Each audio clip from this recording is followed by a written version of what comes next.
Enough fantasizing. It was time to get ready. Otherwise, I'll be late. Reluctantly, I took my last sip of coffee, grabbed my purse, and headed to work. There, I will have to face the object of my fantasies. His name was Bradley Stone, but everyone called him Stoney. The name suited him. It was truly carved from granite and brought to life by the breath of a Greek god. In short, he was the most handsome man I had ever seen. I know what they say, beauty is in the eye of the beholder, but this was not just my opinion. By no means. He was practically the main topic of conversation when the girls from the office gathered. I recently heard Betty bragging in the dining room. She was absolutely delighted, telling the other girls that he smiled at her. Katie tried to interrupt, saying he had his hand on the back of her chair, leaning over her shoulder to check something on her computer screen. I think we all have our fantasies. When I was in high school, I had an incredible obsession with Sean Connery. I would give him my virginity in a heartbeat. This is not uncommon for teenagers with raging hormones. Hell, we all had a crush on someone back then, but it must be different now. We are adults. Is it still normal to have passions? My name is Langley Anderson, and for the last 16 years, I have been the faithful wife of Nelson Anderson, the best husband a wife could wish for. Together, we are raising our beautiful daughter, Evangelina. She is in her second year of high school and is truly a gift from heaven. I know. What right do I have to fantasize about another man? None, absolutely none. But I can't cope with it. I just have to look at him as he walks past my office door and I start squirming in my seat. I've been working with Stoney for about 7 months now, since he transferred to the Chicago office from California. When I first met him, I simply smiled while shaking his hand. I was scared to death that if I opened my mouth, I'd say something like, "Hey, do you want sex?" Wouldn't you know it, senior management chose me to show him around the office his first week. I tried to just ignore his appearance. I focused on treating him like any other colleague. And it worked, at least for a while. Some time ago, in order to ease my conscience, I even thought about confessing. That thought then turned into perhaps the most sinister and self-destructive idea I've ever had. I considered asking Nelson for leeway, permission for one night. As I said, Nelson is an almost perfect husband. He doesn't make millions, but he has a very good income and is home with his family almost every evening. He is loving, caring, considerate, patient, and passionate. He is honest and reliable to a fault. He teaches our daughter the difference between right and wrong through example and through the strength of his character. Just thinking about all the good things about him makes me wonder how I could even think about hurting such a person. I'm not stupid. I know that asking for freedom of action would destroy it. I also know that it would have damaged our marriage and our relationship, perhaps even ending it. Any woman who would do something like that must have the intelligence of an amoeba. No, I'm much smarter than that. I know that if I ever slept with Stoney, secrecy would be paramount and impeccable. No one, and I mean no one, except him and me, of course, could find out. I couldn't risk Nelson finding out for even a moment. As I pulled into the parking lot of our office complex, I took a deep breath to prepare for another day of self-flagellation. I needed to stop doing this to myself. Hell, yes, he's gorgeous, but at the end of the day, he's just a man. I need to keep telling myself this. He's just a man. He's just a man. A man with thick, wavy, raven black hair and pearlescent blue eyes that pierce your soul. A man with prominent cheekbones, deep dimples, a square jaw, and a strong chin with a dimple right in the middle. A man with broad shoulders and a body designed by Fisher. Yes, just a man. But oh, what a man. God. So I started again, reproaching myself. Sometimes I think I'm going crazy. Of course, there are times when I don't fantasize about sex with Stoney. Instead, I try to think of ways to get him into bed safely. I have no doubt that he is as interested as I am. Having been a beautiful woman my entire life, I've learned the difference between innocent flirting and whenever you want, baby. Stoney definitely falls into the latter category. No, the problem is not getting him into bed, the problem is making sure no one ever finds out about it. As I stepped into the elevator and pressed the button for the 9th floor, I could remember doing it without my heart racing or my blood pressure rising. When the doors opened, the organized chaos of the busy office was calming and helped me get through another day. The first thing I did was head to the executive coffee shop, the one with real coffee and not that crap from the machine. Yes, I've worked my way up the corporate ladder enough to earn the right to a good cup of coffee. I said, I'm not stupid. I walked over to my desk and was just about to sit down and take a sip of my drink when my phone rang. Hello. Good morning, Langley. It was Mr. Johnson, one of the vice presidents and one of my immediate superiors. I said hello, and after a few pleasantries, he asked me to come to his office. I didn't think I was in trouble, but I was wondering what it was all about. Have a seat, Langley. I realized that something was happening. Most of the time, Johnson would just make you stand in front of his desk, tell you what he wanted, and then let you go. It's rare for him to invite someone to sit. Langley, how about a little vacation? Vacation? Oh, actually, Mr. Johnson, my vacation is scheduled for August. We already have a family trip planned. It's more of a working holiday, although there will be no real work there. The corporation is holding a seminar on international management techniques next week. All offices are required to send 2 representatives. I assigned Brubaker to go, but the damn idiot got up in the middle of the night, fell down the stairs and broke his leg. Oh God, will he be okay? Yeah, but he's going to have to rest up. He certainly can't get on a plane right now. How about you? I really need you to go. The flight is Sunday night at 6:40. You have a reservation at the Manhattan Hilton. It's right by the Times Square and 3 blocks from corporate headquarters. Seminars will be held in one of the large banquet rooms on the first floor. This is for 3 days only. Your return flight is Wednesday evening. Well, I guess I don't have a choice, do I? Not really. Okay, I said, standing up. Where are the tickets? Right here, Johnson said, taking them out from his desk. I really appreciate it, Langley. I'll figure out a way to thank you when you get back. Maybe take you on a romantic weekend with Nelson somewhere. I'll remember that, I replied. I had just reached the door when I remembered something. Mr. Johnson, you said 2 people from each office? Who else will be there? Stoney, but he won't be on the same plane. He's leaving on Saturday. He wants to hang out around New York this weekend. When Mr. Johnson mentioned Stoney's name, my knees nearly gave way. 3 nights in New York with Stoney. It was too good to be true. My only chance to make my fantasies come true. I felt wetness between my legs as soon as I returned to my desk. My head was spinning. It will actually happen. And Nelson will never know. It was almost impossible for me to keep my mind from wandering for the rest of the day. I alternated between my fantasies and how I was going to tell Nelson about the trip. He had never met Stoney, so I had no reason to worry about jealousy or suspicion. Hell, he trusted me like crazy. But I rarely went on business trips, and I needed to make sure I didn't sound too excited when I told him. I needed to act calm. When I pulled into our check-in, I saw that Nelson had arrived home before me. He does this sometimes.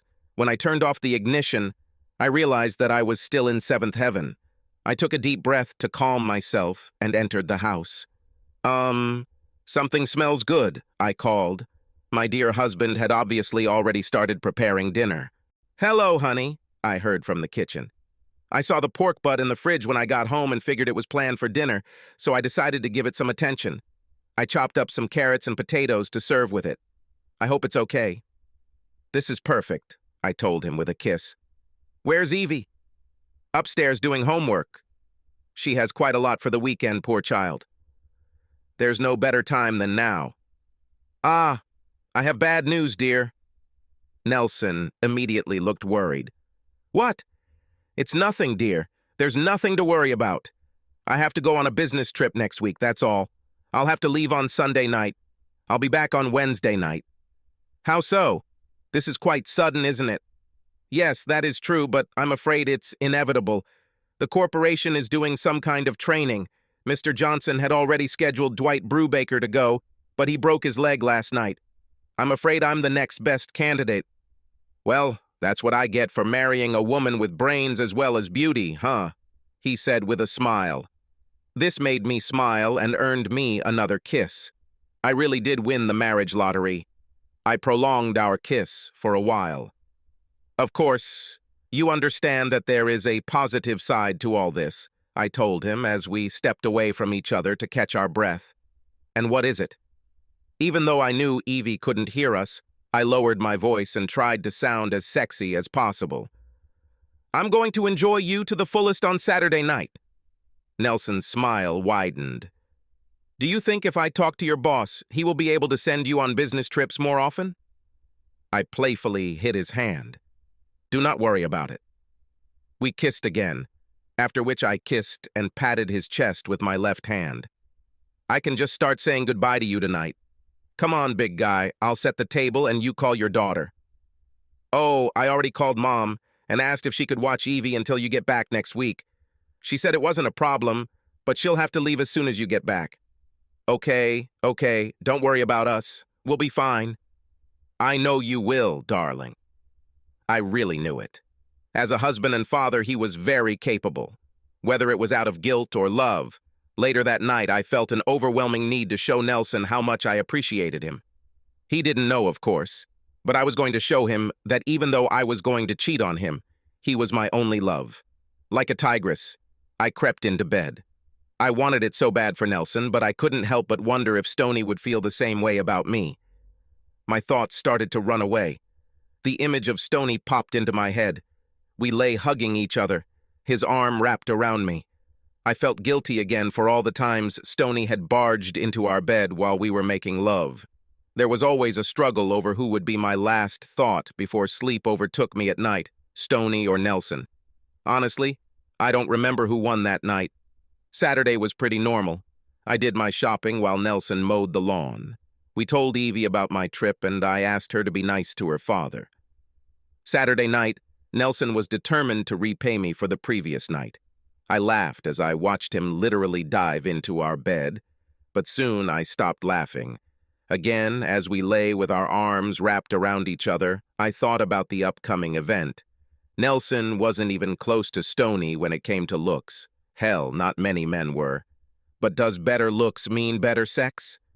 I was sure that he had more experience than Nelson, but I assumed that I would soon know the answer, so I didn't think about it. On Sunday morning, my thoughtful husband surprised his two favorite women by taking us to breakfast, after which we drove into town and spent the day at the Lincoln Park Zoo. It was a great day, and I didn't think about Stoney even once until it was time to get ready. I didn't dare pack sexy nightwear or anything like that for fear Nelson would walk in and see it. I stuffed my prettiest lace bra and panty set under the rest of my clothes. I also had cash on me that Nelson didn't know about.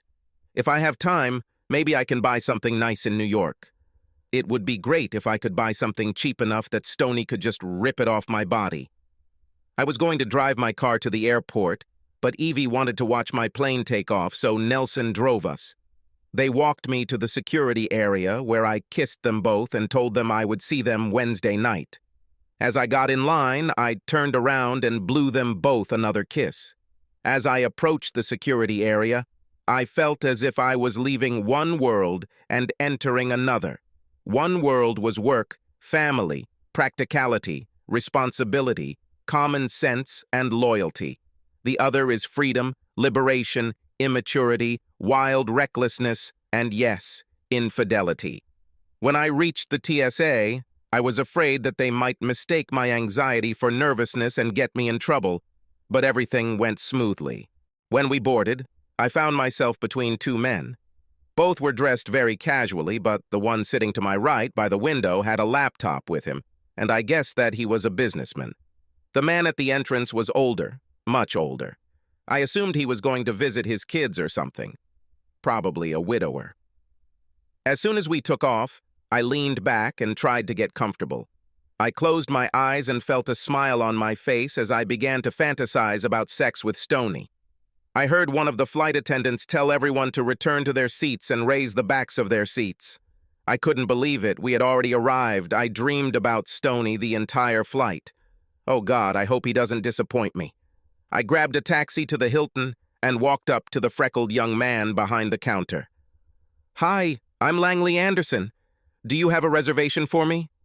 Yes, Miss Anderson, I have everything here, he replied, already taking out the key card. He placed it on the counter while he typed something into the computer. Do you need help with your bag, ma'am? No, I can handle it. Tell me, has Bradley Stone moved in yet? The young man quickly checked. Yes, ma'am. Would you like me to call his room? I was going to say yes, but I changed my mind. You shouldn't advertise it to the whole world. You can't know who might be listening. No, that's unnecessary.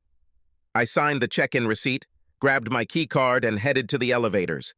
By the time I got to my room and unpacked, it was almost 11 New York time. It was 10 o'clock in the evening in Chicago. Before I did anything else, I had to call home and let my husband know that I had arrived safely. He picked up the phone on the second ring. Hi, Beauty. This surprised me a little. Oh, are you expecting a call from your friend? No? I'm waiting for a call from my traveling wife, he laughed. How did you know it was me? Who else would call at this time? In fact, I've been waiting for your call for half an hour. Did everything go well? Yes, no problem. It just took a while to get from the airport. I think I'm already starting to feel jet lag. I'm kind of tired. Okay, honey, I won't keep you. Rest. He was so sweet. We said goodbye and exchanged love yous. When I hung up the phone, I yawned. I couldn't believe it. I was really tired. Hell, I was going to go to the bar and see if Stoney was there, but I was getting tired quickly. It must have been because of all that sex with Nelson. I don't think either of us got much sleep the last 2 nights. What to do? I definitely didn't want to fall asleep while having sex with the sexiest man alive. Thinking about my options, I yawned again. That's it, I told myself. I've waited so long, I'll just have to wait one more night. I unpacked my clothes and hung them up, then took a hot shower. I laughed at myself, thinking I should have taken a cold one. Poor Nelson didn't even cross my mind that night. My dreams were conquered by an invading force of desire and passion, a force called Stoney.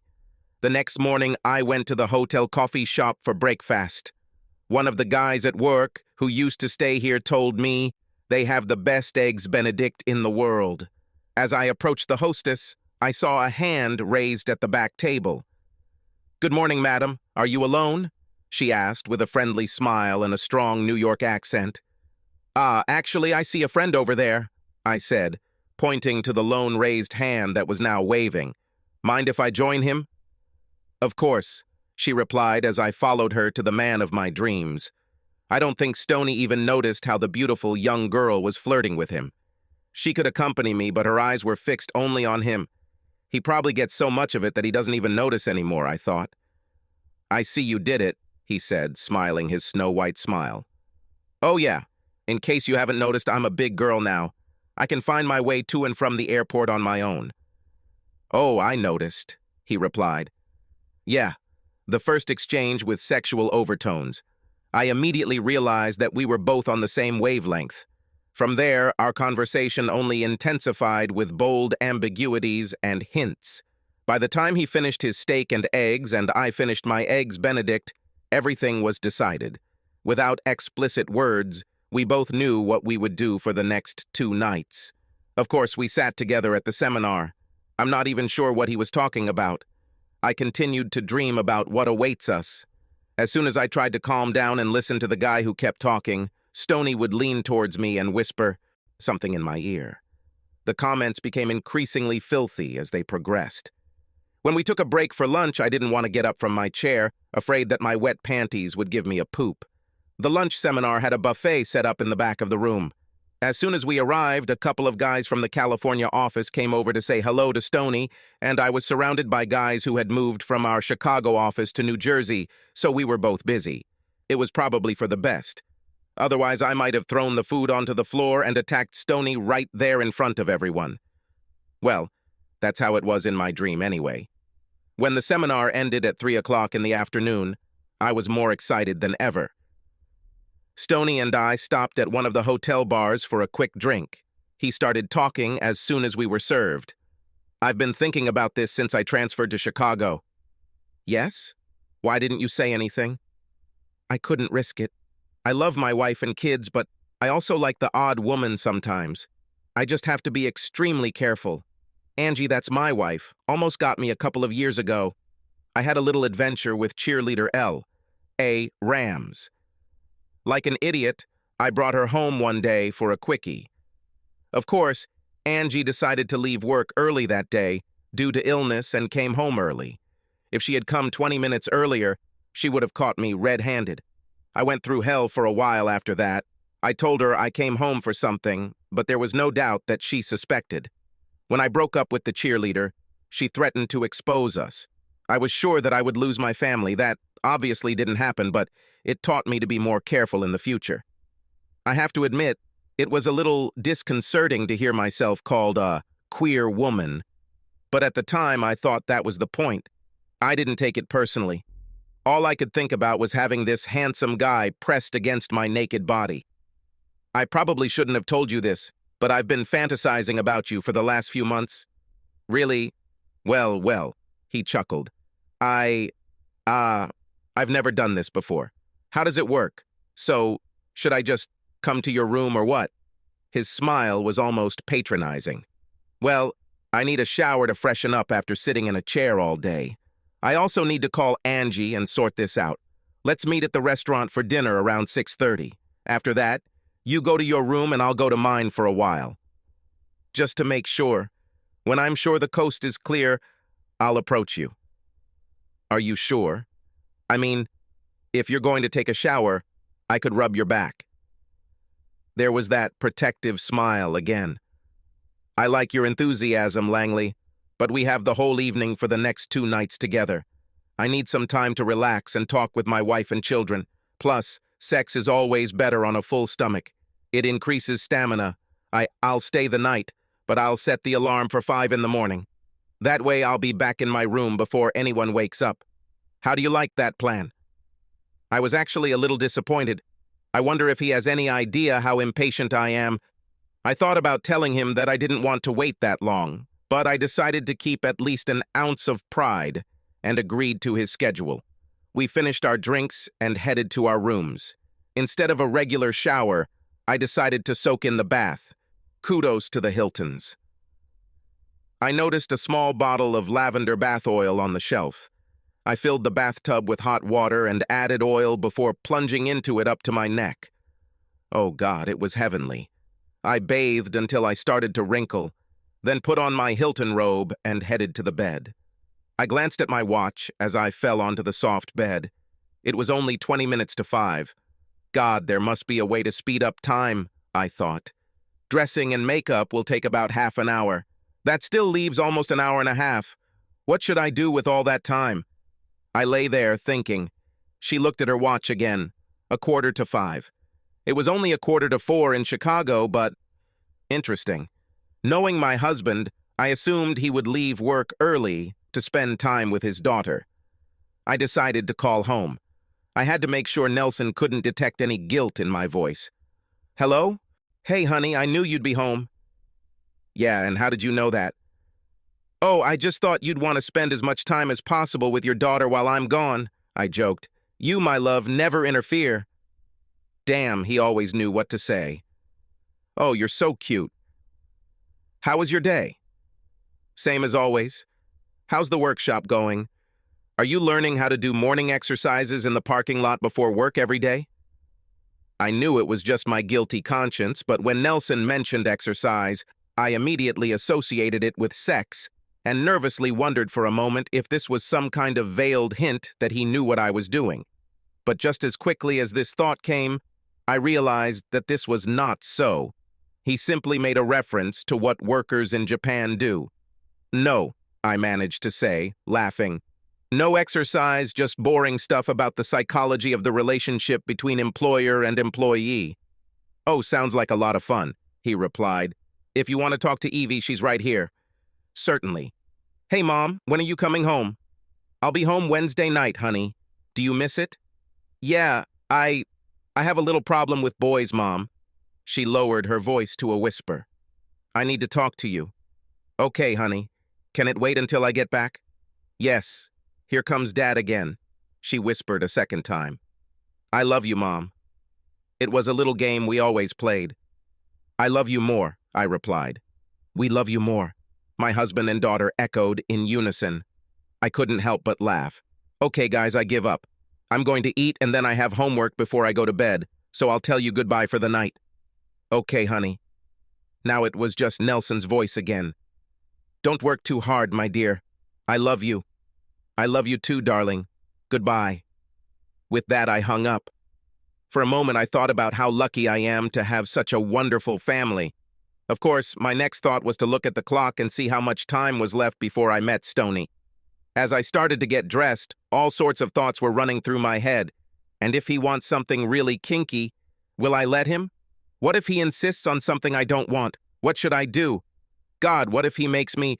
What am I thinking? He's not like that. If he tries, I can threaten to tell his wife. But then Nelson will find out. I just need to make my positions clear from the beginning. I was driving myself to a nervous breakdown.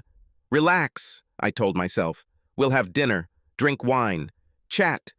Everything will be fine. Just calm down, go to the meeting and enjoy yourself, Langley. This is what you've been dreaming about for months. Just take it as it comes. Or take it as it is, I said out loud, laughing at my own joke. Next was deciding what to wear. We needed to be careful. We knew the people at the hotel. I wanted to look good for him, but it didn't have to look like we were on a date. It was supposed to simply look like two colleagues having dinner together before retiring to their rooms for the night. Damn, how I wanted to knock him off his feet. Apart from my one set of sexy lingerie, I didn't even have anything tempting for him to take off later. Well, I thought, maybe this is for the best. I didn't want to seem too impatient, even though we both knew I was. I looked good, but that was it when I took the elevator down to the lobby. I definitely didn't attract the attention of men when I headed to the restaurant. It was 6:20 when the head waiter approached me. I was about to tell him I wanted a table for two when I noticed Stoney already seated. Perhaps I wasn't the only one who was impatient. To be honest, I don't remember what I ate. I didn't pay attention to this. I could hardly take my eyes off him. There he is, right in front of me. Sean Connery, Tom Cruise, and Cary Grant rolled into one. I still couldn't believe that this was really happening. The hour was approaching. I felt my heart beating a little faster. "Which room are you in?" Stoney asked quietly. 1412. "You have a better view of the city than I do," he commented. "I'm on the 9th floor. Okay, you go first. I don't want us to be seen getting into the same elevator together. I'll give you a few minutes before I leave. I'll go to my room first for 10 or 15 minutes and then I'll come. Leave the door ajar so I don't have to knock." My throat was so dry that I had to take a sip of water before answering. Okay. I got up and headed to the lobby.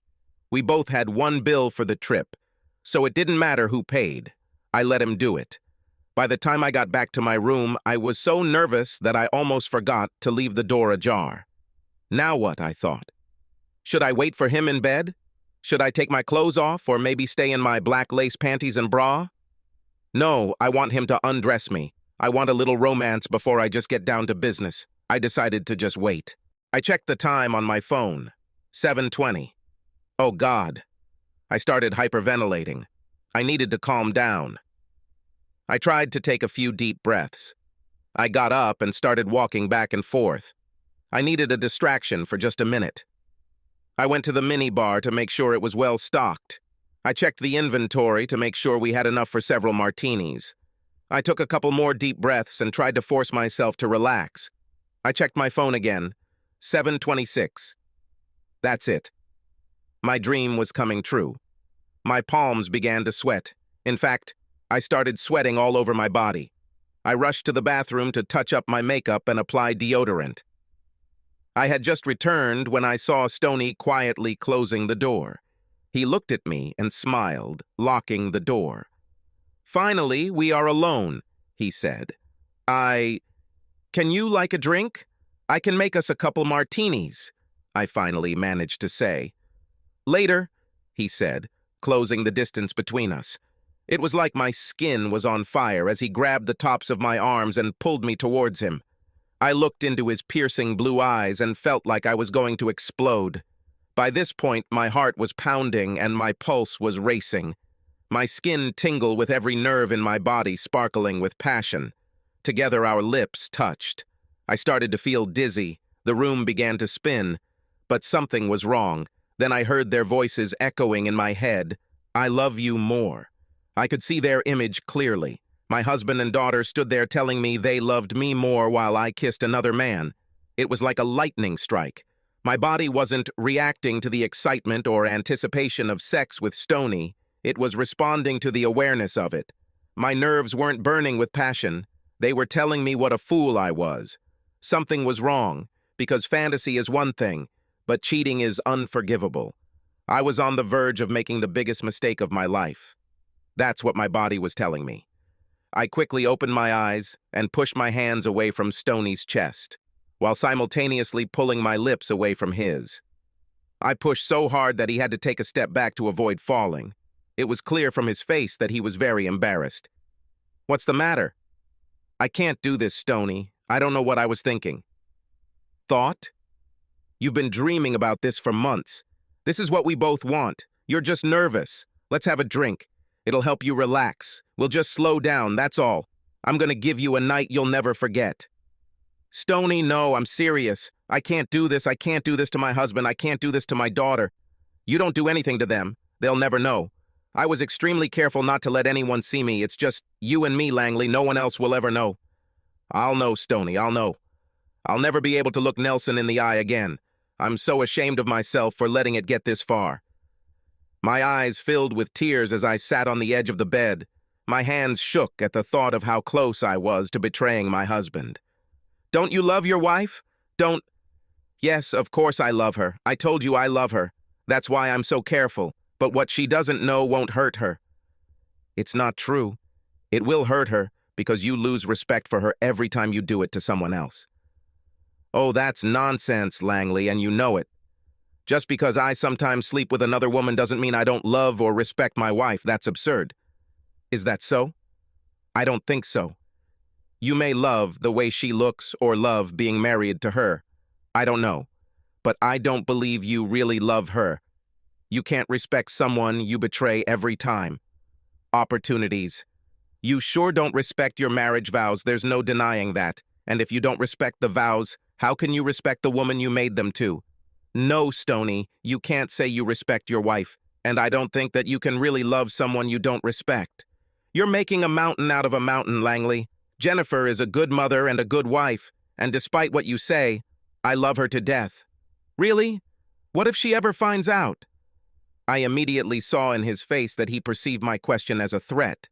"No, Stoney, I'm not threatening to tell your wife, but what if someone sees you one day? Or maybe someone falls in love with your beautiful features and wants to ruin your marriage so they can have you for themselves. You said it yourself, that it almost happened once. I would have thought it would have taught you. Imagine how much it would hurt your wife and children if it ever happened." Okay, you made your point," he said, turning to the door. "You don't want to? Fine. But you shouldn't make moral judgments about how I lead my life," he said, closing the door behind him. I'm not sure how long I sat, quite a long time. I cried from time to time. I thought about all the people in my life and what they would think of me if they knew how close I was to sleeping with another man. My mom, my dad, my sister, they would all be devastated, not to mention Nelson and Evangeline. Even most of our friends would look at me as an immoral woman. After another bout of tears, I made myself a drink. I walked to the window and opened the curtains on the large floor-to-ceiling window overlooking the city. Damn, that was great. If I press my face against the glass and press my cheek against it, I can see the Empire State Building reaching towards the clouds. Suddenly I felt so alone. The walls of the room knew my shame. The air smelled of my guilt. I needed my husband. I needed my family. I wanted so badly to call Nelson, but I was afraid he would hear the shame and self-loathing in my voice. God, how I wished I had a good book. I had all these plans for evenings with Stoney, so I didn't even think about taking her with me. I lay down on the bed, closed my eyes, and could see Nelson's face smiling down at me. "I'm so sorry," I whispered.